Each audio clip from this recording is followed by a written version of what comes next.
In the United States, their main focus regarding Iran right now is on ballistic missiles like this one. This ballistic missile, which was launched back in June by Iran, is going to be one of the targets. So all the launchers, all the areas where they have these missiles will be primary targets, according to the Reuters source. Reuters states that various United States government sources confirm that the main targets or the main target will be to destroy those ballistic missiles, which is one of the most important forces that the Ayatollah's regime has. This type of missile, which has been presented recently, for example, with a liquid fuel propellant, a range of 2,000 kilometers and a weight of 1,500 kilograms. This is one of the missiles that were announced just a few days ago. According to reports, it would be part of the target within the United States in this potential war. On several occasions, they have already shown with animations. This is an animation made by the Iranians, where they supposedly show how the bunkers are, although they have shown some real images as well. They also show these images with drones, with missiles that are supposedly on the ground. Although it is known that they have some bunkers, it is not exactly known how many. It is believed there could be 1,500 ballistic missiles. This is part of what is now considered a surprising image. On this occasion, well, they show this three-stage rocket, a three-stage rocket made by a teacher and his students, in which only water and air were used. And they managed to make this rocket. The truth is, it's impressive. Water, air, and a lot of creativity, a lot of imagination to manage to make this three-stage rocket out of just plastic, water, and air. Also very interesting is the image shown by Rara Troll, the troll of the day. Basically, check this out. Someone posts a picture showing a piece of bread. Look, you know how ants are. It doesn't let the ants get close so they can send the signal. And now they put a little wooden stick for them, so the ants arrive all excited thinking there's food, but look, when they get there with the wooden stick, they start to realize there's nothing there. Imagine the scolding they're going to give the poor turtle. The poor turtle, I mean the poor ant. They're never going to want her again in their lives, right? Another image that really draws your attention is this one. Let's see what Xi Jinping says about the Starbucks visit by the Prime Minister of England. Through some twists and turns, it did not serve the interests of our two countries. Right now, the world is both. He assures that at times there have been differences that do not help between the United Kingdom itself and China. These sudden differences don't help him much. And basically what he says is that in order to have peace, you have to know how to make agreements. You have to know, let's say, how to tolerate certain differences that may exist, he says. Starmer met but also did not meet. But from now on, all English people won't need a visa to enter China, or they'll be able to enter like CNAD. All of this is with the idea of making tourism and business between both countries easier. Starmer himself also said that it's essential for the future to have a good relationship and business with China. So there's a very interesting shift there, both from Europe towards India and some countries also towards India and China that are starting to get closer. Also due to the distrust that Trump has generated during his second term, let's go into the details of what's happening in the world. We need to go to the map now because a serious situation is happening. It is being reported that there is a kind of invasion in some areas of Europe, specifically in this region of the world, where, according to reports, there are movements and even a possible aerial invasion by Belarus. This, well, towards a NATO country, Poland itself. What is happening and why is this situation starting to cause concern? Well, we've already talked about it, haven't we? Since this is one of the red flags, one of the red lines that NATO has been allowing to happen, are they part of these movements? Of those, let's call them like tests that Russia usually does. Through whom? Through a third country, in this case, through Belarus itself. Let's go into the details of what is known about this information. But these incidents, because there are several, have started to involve objects that look like a sphere, like a balloon. They're not those drones that suddenly appear and are observed, because these are clearly balloons, right? Where they start to move to the other side. The Polish army announced that those balloon-like objects crossed again, invading Poland from Belarus into its airspace. This could put civil aviation at risk. It could endanger civil aviation, according to what they say. These aren't just any balloons. They're large and sometimes carry prohibited items or substances. They definitely report it, calling this a hybrid war. Within these actions, there is a strategy that is precisely to put Poland at risk, to make it nervous, a psychological war. That too. That term refers to hostile actions that aren't reaching an armed conflict but are still causing problems. Cyber attacks, disinformation, invasions through balloons in multiple ways. Reports state that balloons were constantly tracked by military radar. According to the Polish Operations Command, they were implementing temporary restrictions in the airspace. Imagine all they must do, restricting airspace in areas where they spot the balloons advancing. All of that because, well, one day Lukashenko woke up and told them, send them more balloons, paralyze them.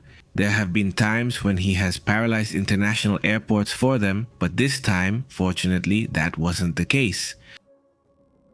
Poland had previously summoned the Belarus charge d'affaires over an earlier airspace violation.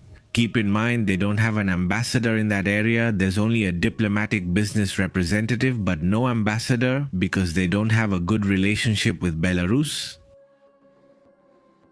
Since December 24, at least 59 balloons have been detected.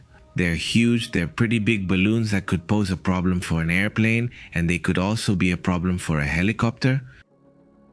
I'm sure they report it. Out of the 59 balloons detected on the radar at that time, only 7 could actually be tracked. The others, no one knows where they ended up. In 2025, in October again as well.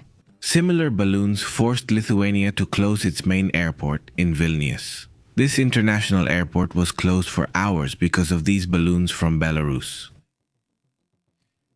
They don't shoot at them because they think they might have some dangerous material, so they don't shoot, they just wait for them to come down. Just imagine that. The alliance between Belarus and Moscow causes constant concern in Poland, Estonia, Latvia, and Lithuania, who have been strengthening their forces at the borders. These Baltic countries, all these countries here, have strengthened their borders with Belarus. Also this border with Russia, which is this part of Kaliningrad, which is Russia. And obviously these countries, especially Latvia and Estonia, with all the border they share with it. Russia here, Latvia here, Poland here, and Belarus on this side. These are provocations that could lead to something more, and at some point could escalate. That's a problem for these countries.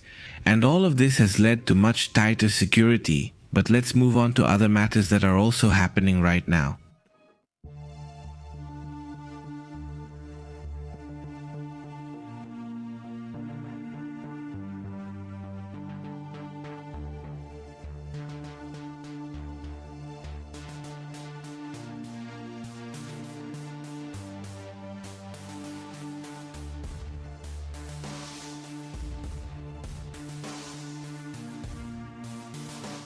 These officers are suspended as of now. We need people to be seen to see, to be seen to be seen to see, especially the officers who have clearly abused their power, at least according to what they are accused of with the complaints that exist. After these 2 fatal shootings in Minneapolis, finally, 3 federal agents from Immigration and Customs Enforcement and the Border Patrol have been suspended. After Jonathan Ross eliminated Rin and Goot on January 7th, and 2 other agents shot Alex Petrie, a nurse also in Minneapolis, on January 24th, they'll surely report it. Donald Trump has openly defended the actions of those agents, arguing that they are protected by absolute state immunity. The Department of Homeland Security confirmed the immune agents' administrative suspension, but declined to provide details. The Department of Homeland Security said they're suspended for now. They don't want to give details, they don't want to give the dates or internal procedures that they are going to do properly. The death of Ringut as a result of this shooting by this immigration and customs enforcement agent has sparked protests nationwide. But then what came next, when a nurse was also shot and killed, also sparked multiple protests, and this has only been escalating. Supposedly, the FDI is leading an investigation into the accused, but according to what people say, this is to cover up evidence. In other words, they're hiding evidence. The state authorities want them to go after these agents. They're suspended for now to ease tensions, but clearly there are operations going on, according to what the state itself warns. What they're saying is they want to eliminate the evidence. From the White House itself, Carol Levitt blamed the Democrats, saying that you encouraged, she says, the hostile environment. Governor Tim Walz, a positive call, he assures, with this same Trump. Have you tried with this Tom Holland, or rather with the border search and rescue? They assure that they are going to intensify federal operations in the state, an issue that keeps them on alert, but they say there is an idea to strengthen security. But on the part of the state, social tension has risen in Minnesota and other states. There are groups that, well, even entire schools have gone out to protest against border patrol and immigration and customs enforcement. This could become a new breaking point in the debate about national security and, above all, the abuse of power that has continued. Let's move on to other matters.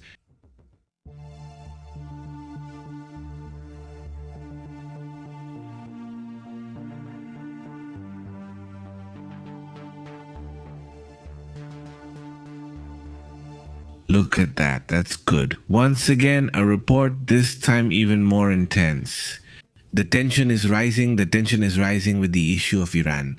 And yesterday we mentioned that they're already in hiding mode, not in this area. Around here, the United States ship Abraham Lincoln, this aircraft carrier, along with its entire fleet, turned off their transponders, so nobody knows where they are. Also, in a separate report, it's known from United States sources that the TAD defense systems are being taken. They're being taken to the Middle East. It's not known where they're headed, nor if they're already installed or just on their way. But TAD defense systems are being set up. When they know they're going to receive missile attacks, does that mean they're preparing for a response from Iran or a counterattack from Iran in case they attack? The warning went further. Today, Donald Trump promised that there will be massive destruction against Iran. That's what President Trump said. Is he making this threat? While the aircraft carrier Abraham Lincoln is stealthily positioned, he warns that if Iran does not accept the agreement with the United States, it will face much worse attacks than those carried out in June. The fleet led by Abraham Lincoln is quickly heading toward Iran, says Trump, and it is ready, willing, and able to carry out a violent operation if necessary. Trump used his social network, True Social, again insisting that Iran must make a deal or face devastating consequences.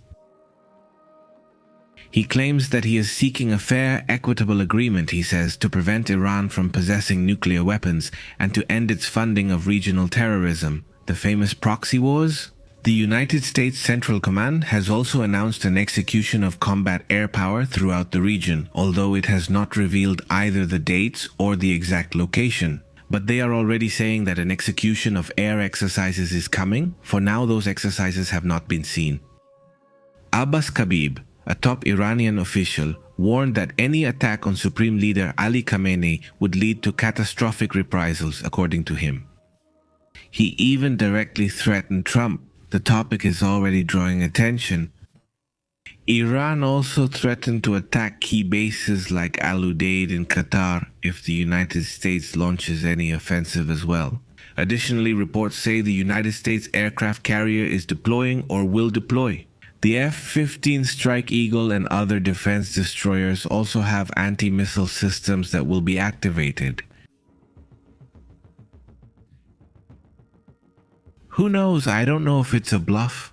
If this is really going somewhere, the force they're using suggests something intense is coming.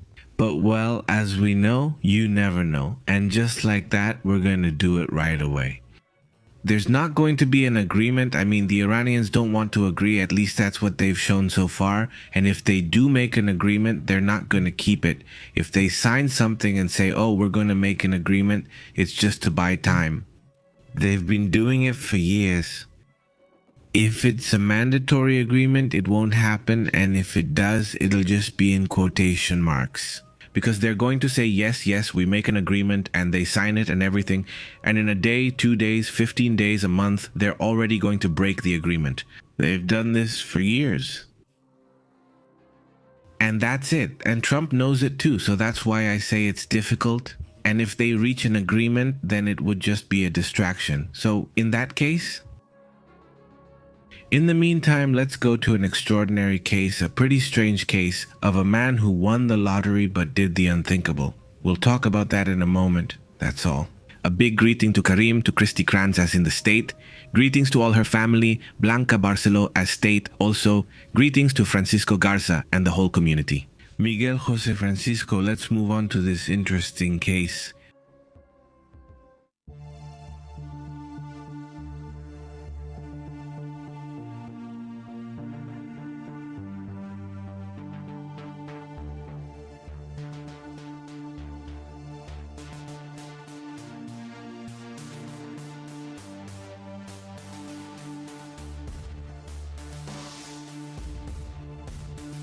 Look, imagine winning the lottery, right? And well, everyone says, oh, I would do this, I would start a business like this, or I would do this here or there.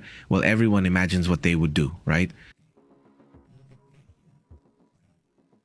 To keep it and still enjoy it. No, I guess not me. I mean, to have some savings to, secure your future, your kid's future, I don't know. But a British guy thought very differently. To begin with, he won the lottery and he was 80 years old. He's 80 years old. Maybe I don't know if he has family or not, but at the very least, you'd think he'd want to enjoy his last years a little. Maybe he didn't win the Euro Millions and just used his fortune not to start a business, not to give money for his grandchildren's or children's education, but to build the largest illegal drug network ever detected in the United Kingdom. This is what a judge is saying. It's a tremendous case. John Eric Spielberg, 80 years old, won £2.4 million in the Euro Millions lottery. He won this in 2010, and instead of retiring, he invested a good part of the money in machinery and laboratories to manufacture drugs, and this on an industrial scale. Just imagine, his whole life, I think his biggest wish was that. And when he had money, I mean, with that, he could have retired with that and say, look, you can, I mean, it's not like it's £2.4 million. It's not like you're super rich or anything, but you're 80 years old. I mean, you can really enjoy that money. Come on. Instead of retiring, he invested a good part of that money in machinery, in laboratories, in paying staff so he could make drugs on an industrial scale. I'm sure they report it. He was sentenced this week to 16 years in prison for leading a criminal organization that flooded the Manchester area with illegal pills. Besides, he got intense. Spivey, his son, and 2 other accomplices were making and distributing what's called etizolum, a powerful barbiturate, passing it off as Valium. The operation stayed active from 2020 to 2020. I mean, they were like that for years. It's estimated that they produced and distributed millions of pills, generating between 56 and 280 million pounds. Impressive. Besides, I mean, from 2 million, they turned it into 288 million. Amazing, right? This guy. And he had an incredible criminal mind too, didn't he?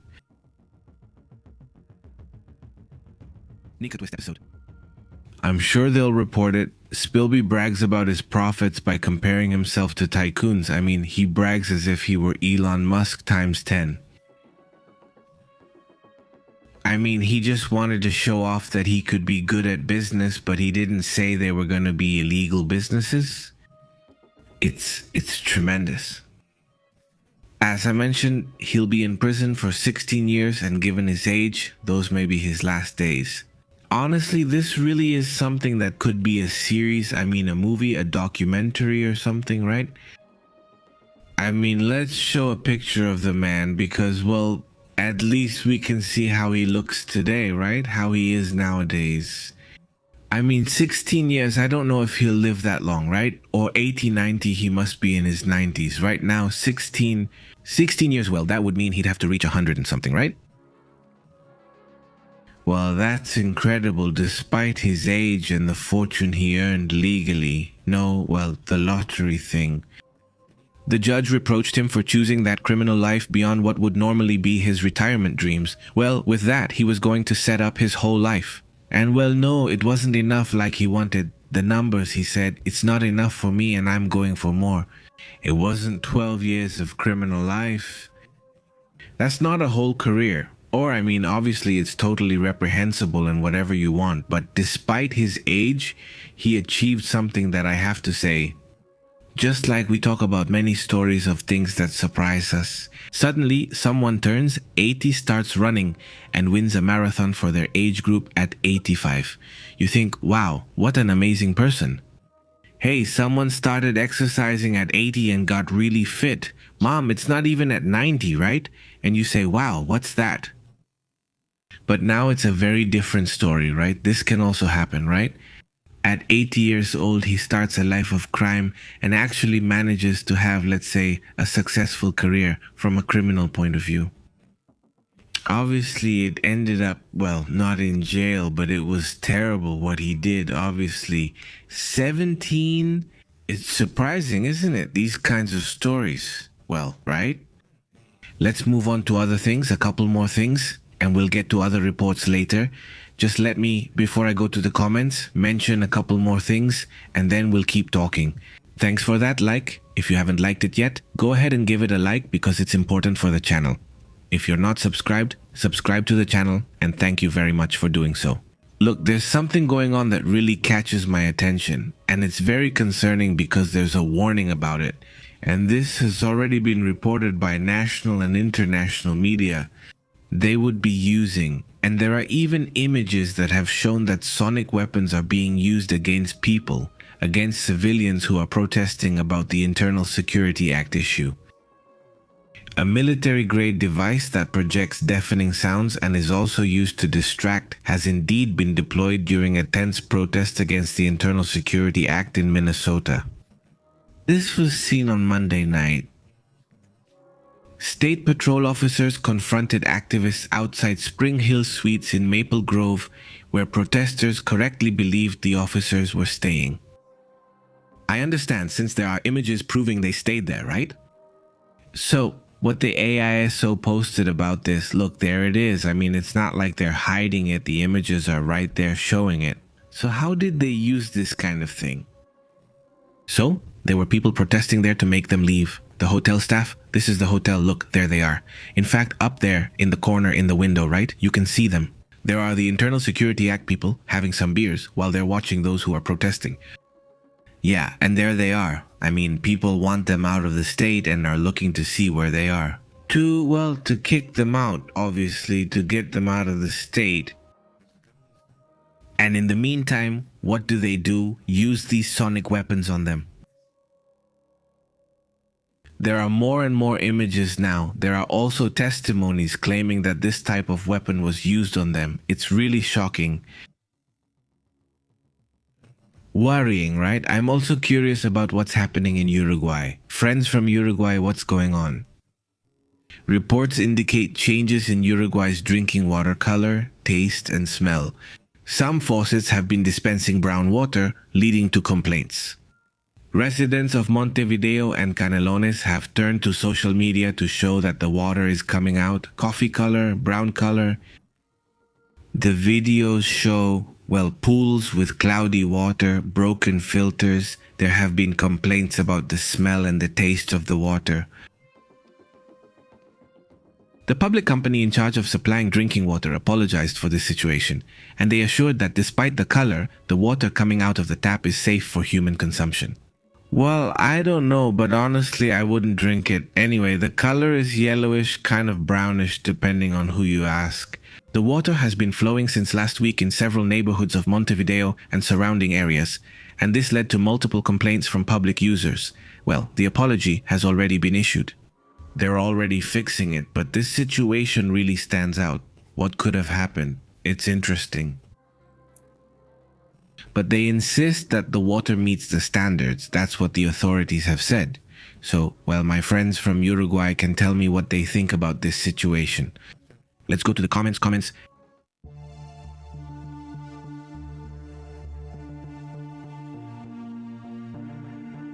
How have you been? Hi, Tino, Patri, Francisco, Arce, Monica, Blanca. Great to greet you all. How have you been? Sol Garcia, Eliseo Rublox, thank you so much for joining us for a little while. Jose Francisco Patri. And I ask, why do I not know what big interest the United States has in the Middle East? They've already been intervening in most countries, Iran, Iraq, Afghanistan, and so on, and many and so on. Greetings, how have you been? Greetings, Jose Zarate, good morning. And no, it's not just the only one that intervenes, but yes, they're there. I mean, Russia also intervenes there. Iran also intervenes there. Iran is always intervening in all those countries and in a very aggressive way too. So when I say the United States, yes, of course it intervenes, and so does Iran. And they get involved with the Yemenis, and they get involved with Saudi Arabia, and they get involved with Iraq, and they get involved with Lebanon, they get involved with Israel, they get involved with Gaza. Are the Iranians in an expansion? And I think that's part of, let's say, the main objective. If the United States is what they think it is, right? He says,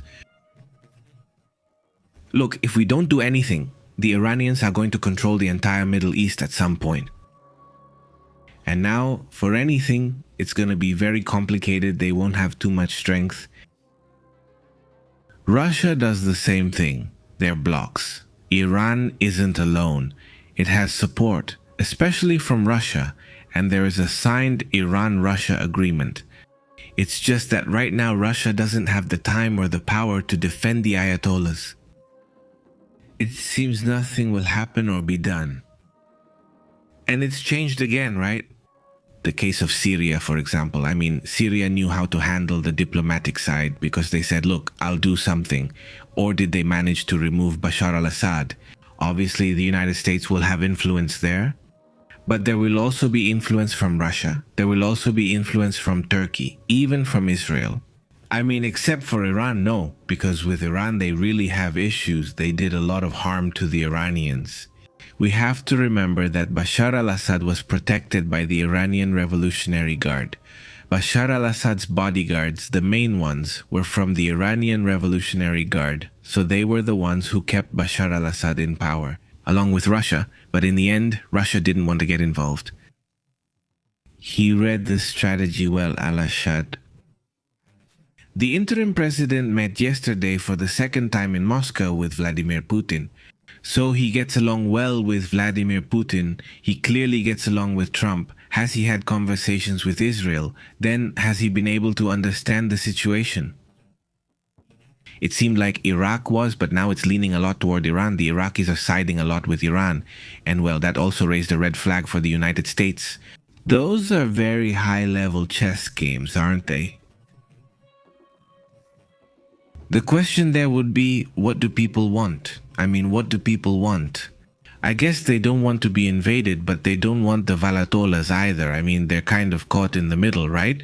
On one hand, he says, "Hi, Floor, how are you?" He says, "Foreign companies like UPM have thousands of liters per day without any problems," says Floor. Higher up, he says. "We Uruguayans have faced the water issue for years. They market it as drinking water, but it lacks the proper qualities." He says foreign companies like UPM get thousands of liters daily without issues. Here's Flor Ferraz. "Hey Flor, and you're right, I mean, it doesn't have the characteristics of drinking water. Drinking water is supposed to be..." I think we've all been taught this since we were kids, right? They tell you water should be colorless, tasteless, and odorless. So, if the water already smells bad or has color, even if they tell you it's clean and meets the requirements, well, go ahead, fill a glass and see if they'll drink it. No, they've actually done it. It's happened before. And then they try to justify it, right? The water is fine and they say, go ahead, open it, drink the glass. Let's see if it's really like that. They just pour a little, right? No, drink the whole glass. Let's see if it's true. And what if it's really bad? Greetings, Flor. It's tough, he says. Eliseo, how have you been? Hello, Cardan. How are you? Cardan, he says. He says it's a shame what keeps happening in the world. Don't we ever learn to live and respect each other? It's terrible. It's terrible. Greetings, Eliseo Francisco. Well, we'll be back later. We'll be back with more information about what's happening in the world. Thank you so much for joining us. We'll be live around noon. Thanks so much, Cardan, for the support and super chat, and thanks to the community for your support. By the way, tonight at 8:30 and right now at noon, we'll see each other again with a slightly more detailed report about other things that are happening. It's about how the gold situation is, how the dollar situation is, and other matters as well about what's happening day to day. A big greeting. See you later. Bye.